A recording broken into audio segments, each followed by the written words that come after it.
ሻምፒዮን የሚሆነው በድምጽ ብልጫ አይደለም። አንድ ቡድን ዋንጫውን መውሰድ አለመውሰዱ በመራጮች አይወሰንም። የዘንድሮ ሊቨርፑል ታዲያ ለዚህ ሁነኛ ምስክር ሆኖ መቅረብ ይችላል። ምክንያቱም ደጋፊዎቹን ጨምሮ ብዙ የዘርፉ ባለሙያዎች አርነ ስሎት በመጀመሪያ ዓመቱ የሊጉን ዋንጫ ያነሳል ብሎ የጠበቀ ስላልነበረ ማለት ነው። በእግር ኳስ ዳታ አናሊሲስ ላይ ኤክስፐርት የሆነው ኦፕታ ራሱ ሲዝኑ ሲጀመር ሻምፒዮን የመሆን እድሉ 5.1% ብቻ እንደሆነ እውቀታዊ ግምቱን ሰጥቶ ነበር።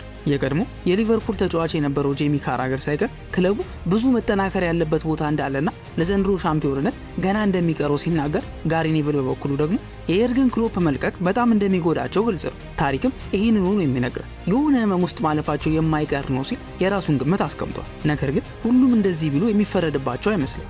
ምክንያቱም ከስኬታማው አሰልጣኝ የኤርገን ክሎፕ ዘመን በኋላ ያለው ዓመት ለዛውም የመጀመሪያው አልጋ ባልጋ ይሆናል ተብሎ አልተጠበቀም። ለዚህም ማንቸስተር ዩናይትድ እንደ ምሳሌ መጠቀስ ይችላል። ሰር አሌክስ ፈርጉሰን ለ10 ዓመታት ክለቡን ወደ ላይ ሰቅሎት ከለቀቁ በኋላ ዩናይትድ እሳቸው ካስቀመጡት ቦታ ለመድረስ የሰማይ ያህል ሲርቀው እያየን ነው። ከ10 ዓመት በላይም የሆነው የሽግግር እስካሁን ድረስ በስኬት አልተደመደመም። አርነ ስሎትም የኤርገን ክሎፕ ጥላ አላፈናፈን ቢላቸው ሊገርመን አይገባም ነበር። አርነ ስሎት ግን የምፈልጋቸው ተጫዋቾች አልፈረሙልኝም ሳይል ወይንም ደግሞ ደረቅ ክሎፕ ገና ጊዜ ያስፈልገኛል ባይሳካልኝም ችግር የለውም ብሎ ሳይዘናጋ የኤርገን ክሎፕ በመጨረሻ የአንፊልድ ጨዋታቸው ላይ ለሊቨርፑል ማህበረሰብ በይፋ ካስተዋወቁት ቀን ጀምሮ አንገቱን ደፍቶ ሲሰራ ቆይቷል።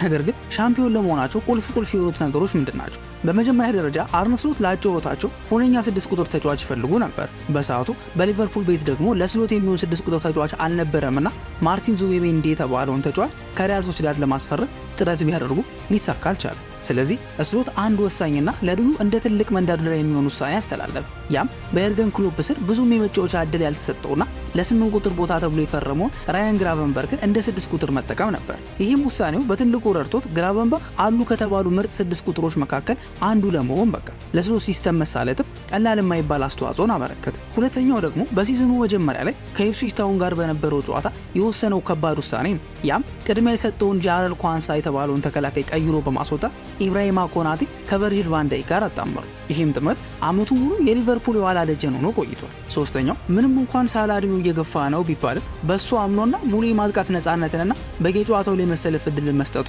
ሳላም በጭራሽ አላሳፈሩ። በጣም አስደናቂ የሚባል ሲዝን አሳልፎ ሊቨርፑል ጎል በሚቸገርበት ሰዓት ሁሉ አለው እያለ ሊቨርፑልን ሲታደግም ቆየ።